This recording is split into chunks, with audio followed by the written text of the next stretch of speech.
আল্লাহর পেয়ারা গোলাম যুবক বসরায় যাওয়ার জন্য নদীর পাড়ে দাঁড়ায় আছে। কোন নৌকা দেখা যায় না। 1 ঘন্টা 2 ঘন্টা 3 ঘন্টা করতে করতে অনেক সময় পাড়ি যায়। সন্ধ্যা ঘনিয়ে আসে, কিন্তু একটা নৌকাও তিনার চোখের সামনে আসে না। যুবক মনে মনে চিন্তা করে আর আল্লাহর কাছে দোয়া করে, ও রব্বুল আলামিন, একটা নৌকারে আমার জন্য ব্যবস্থা করে দেন। আমি একটু বসরায় যাইব। অনেকক্ষণ যাবত আমি অপেক্ষাকৃত, অনেকক্ষণ হলে আমি অপেক্ষিত আছি একটা নৌকার জন্য। ও রব্বুল আলামিন, আমার একটা নৌকার সন্ধান দেন, একটা নৌকা পাঠায় দেন, যেন আমি সন্ধ্যার পূর্বে আমি বসরা শহরে গিয়ে পৌঁছতে পারি। হঠাৎ করে তার চোখের সামনে একটা সওদাগরের নৌকা দেখা যায়। একজন সওদাগর তার বান্দিকে নিয়ে তার একটা নৌকায় করে যাইতেছিলেন বসরায়। যাওয়ার পথে যুবকরে দেখেন, যুবক হাতের ইশারা করে কাছে ডাকে এবং বলতে থাকেন, হে সওদাগর, আমারে বসরায় নিয়ে যাও, বিনিময়ে আমার থেকে তুমি আর্থিক টাকা পয়সা নিয়ে নাও, কিন্তু আমার বসরা শহর পর্যন্ত পৌঁছায়া দাও। সওদাগরের টাকা পয়সা আর অভাব ছিল না, কিন্তু ওই যুবকের কথাগুলো তার অন্তরে খাবার করে, তাই যুবককে তার নৌকার কাছে যাওয়ার জন্য আহ্বান করে এবং যুবককে তার নৌকায় ওঠানো হয় এবং মাছ পথে যাওয়ার পরে যখন কিছুক্ষণ সময় অতিবাহিত হয়ে যায়, যুবকরে ডাক দেয়, হে যুবক, তুমি অনেকক্ষণ যাবত সেখানে অপেক্ষিত ছিলা, তোমার ক্ষুধা লেগেছে বুঝি? আসো আসো, আমাদের সঙ্গে খানা খাও, তোমাকে কিছুক্ষণ পরে বসরা শহরে পৌঁছানো হবে, আসো, রাতের খানা আমাদের সঙ্গে খাও। যুবককে বারবার যখন আহ্বান জানাই, যুবক খানা খেতে রাজি হয় না। বারবার বিরাগের কারণে তিনাদের সঙ্গে খানা পিনায় শরীক হয়ে যায়। যুবক ওনাদের সঙ্গে খানা পিনা করেন। খানা পিনার পর যুবক সেখান থেকে উঠতে চান। সওদাগর বলেন, না, আমাদের কোনো খানা পিনা শেষ হয় নাই, তোমার জন্য মদের বোতল আনি, মদ আমাদের সঙ্গে পান করো। মদের বোতল আনা হয়, মদ সামনে ঢালা হয়। সওদাগর মদ পান করেন, যুবককে মদ খাওয়ার জন্য আহ্বান করেন।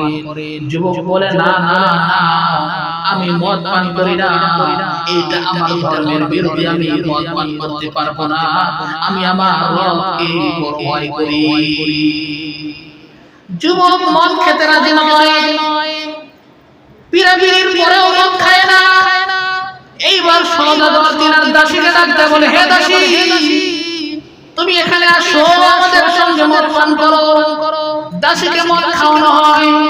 দাসীকে বলা হয়, হে দাসী, তুমি একটু ঢোল পিটাও আর গান বাজনা করো, আমাদের মনে আনন্দ দাও। মনে আনন্দ দেওয়া শুরু করে দেয়। অনেক গান বাজনা শুরু করে, তবলা পিটায় আর গান গায়, তবলা পিটায় আর গান গায়। যুবকের ভালো লাগতেছিল না। কিছুক্ষণ পর সওদাগর যুবকরে ডাকতে বলে, হে যুবক, তুমি কি আমাদের মতো গান বাজনা করতে পারো? যদি পারো আমাদেরকে একটু শোনাও। যুবক ডাকতে বলে, হে সওদাগর, আমি গান বাজনা করতে জানি না, তবে গান বাজনার চাইতে আমি উত্তম কিছু জানি, ভালো কিছু জানি। বলে, ভালো কিছু যদি জেনে থাকো তাহলে আমাদেরকে জানাও, আমাদেরকে একটু শোনাও। যুবক এবার ওনাদেরকে চুপ করতে বলেন। তারপরে উনি মহান আল্লাহ রাব্বুল আলামিনের মহাগ্রন্থ আল কুরআনুল কারীম থেকে একটা আয়াতে কারিমা তেলাওয়াত করে, উল মাতাউদ দুনিয়া কলিল ওয়াল্লাহু খায়রুল লিমান ইত্তাকা ওয়ালা তুযলামুনা ফাতিলা।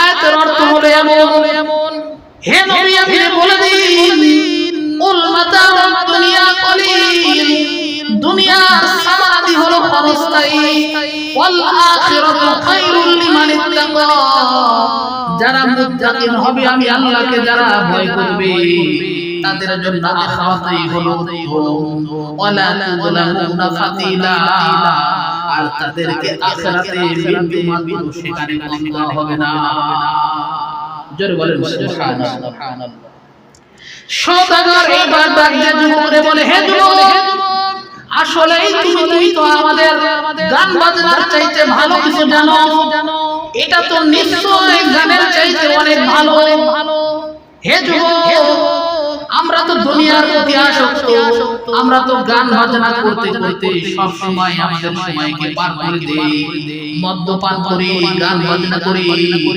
দুনিয়ার সামানা থেকে আমরা বড় বড় লাইন করি কিন্তু মহান আল গ্রন্থ মহান আল কুরআনুল কারীমের মধ্যে মহান গ্রন্থের মধ্যে যে আল্লাহ রাব্বুল আলামিন বয়ান করেছে কুল মাতাউ দুনিয়া কলিল দুনিয়ার আসবাব পত্র হলো ক্ষণস্থায়ী হে যুবক মুত্তাকিনের জন্য আখিরাতই হলো উত্তম আমরা মুত্তাকিন হইতে চাই আমাদেরকে আর কোনো পথ আছে নাকি আমাদেরকে তওবার কোনো সুযোগ আছে নাকি হে যুবক আমাদেরকে কোনো পথ থাকলে বাতলায় দাও আমাদের এই পথের দিশা দাও এইবার যুবক ডাকলে বলে ভয়ের কোনো কারণ নাই আমার আল্লাহ রাব্বুল আলামিন বান্দাদেরকে ডাক দিয়ে বলেছেন কুল ইয়া ইবাদিয়াল্লাযীনা আসরাফু আলা আনফুসিহিম লা তাকুনাতু মির রাহমাতিল্লাহ ইন্নাল্লাহা ইয়াগফিরু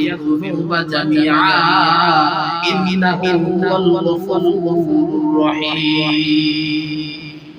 হে ওটা শেষ আল্লাহ রাব্বুল আলামিন এই আয়াতে কারিমার মধ্যে সূরা জুমারের 52তম আয়াতের মধ্যে আল্লাহ ডাকতে বলেন হে যুবক হে নবী আপনি বলে দিন কুল ইয়া ইবাদিয়াল্লাযীনা আসরাফু আমার যে সকল বান্দা আছে তাদেরকে আপনি বলে দিন যারা নিজের নফসের উপরে জুলুম করেছে লা তাকুনাতু মির রাহমাতিল্লাহ তারা যেন আমি আল্লাহ রাব্বুল আলামিনের রহমত হইতে কখনো নিরাশ না হয় ইন্নাল্লাহা ইয়াগফিরু যুনুবা জামিআ আমি আল্লাহ রাব্বুল আলামিন তাদের জীবনের যত গুনাহ আছে সকল গুনাহগুলোকে ক্ষমা করে দেব ইন্নাহু হুয়াল গফুরুর রহিম নিশ্চয় আমি আল্লাহ রাব্বুল আলামিন অনেক দয়ালু আর ক্ষমাশীল এই আয়াতে কারিমা শোনার পর সওদাগর চিৎকার দিয়ে উঠে এমন জোরে একটা চিৎকার দেয় যে চিৎকারের সঙ্গে সঙ্গে নৌকার উপরে তিনি বেহুশ হয়ে পড়ে যায় যুবক তিনার হুঁশ ফেরানোর অনেক চেষ্টা চালায় কিন্তু হুঁশ ফিরে না পরে কোনে তিনি ভালো করে পড়ে যাবেন কোন করে যাকে ওই সওদাগর এক চিৎকার দিয়ে সেখানে ইন্তেকাল করেছেন জোরে বলেন ইন্না লিল্লাহি ওয়া ইন্না ইলাইহি রাজিউন আর ওই বান্দি যে নাচ গান সেখানে করতেছিলেন তাম তবলা বাজাইতেছিলেন ওই বান্দি তওবা করেন এবং 40 দিন পর্যন্ত দুনিয়ার বুকে বেঁচে ছিলেন 40 দিন আল্লাহর ইবাদত বندگی করার পর এই দুনিয়ার বুক থেকে চিরবিদায় নিয়ে উনিও চিরতরে জান্নাতে চলে যান জোরে বলেন সুবহানাল্লাহ শুধু একটা আমল সেটা হলো